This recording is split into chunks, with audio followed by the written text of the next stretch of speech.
Guys, ito yung aso ko. Hindi siya napasok dito sa kwarto namin. May line siya na doon lang talaga siya. Hindi siya pwedeng pumasok dito. Tingnan niyo, pakita ko sa inyo guys. Ayan, ayan si Walt. Yung aso ko. Oops! Hindi ka pwede dyan. Doon ka lang. Hindi ka pwede pumasok sa kwarto. Very good. Diyan ka lang ha. Hindi ka pwede dito. Tandaan mo yan. Pag nakita ka ni daddy mo dyan, lagot ka. Si Daddy Ping-It. Alam mo na, diyan ka lang. Pag lumagpas ka dyan, papagalitan ka. Kita nyo guys. Marunong siya makinig. Kaya pagka lumagpas siya dito, papagalitan siya dito ng aming Daddy Ping-It.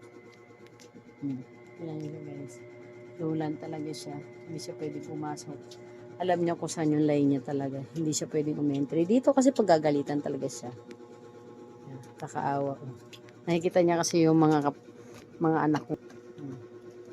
Kasi siya, kumakain si ate. Oh, doon talaga siya. Very good talaga yan. Oh. Diyan ka lang, Walt. Ha? Kayo, ganyan din may mga aso ninyo guys sa loob ng bahay. Marunong silang makinig. O, diyan ka lang. Walt, diyan ka lang ha. Pwede pumasok. Ay, naku, napasarap na yung aking makulit na aso dito. Masarap na yung aking pagbablog. Kaya, ayan na siya. Oh, sobrang kulit niya ito. Kaya, bye-bye na. Bye-bye. Bye-bye, Walt. Goodbye.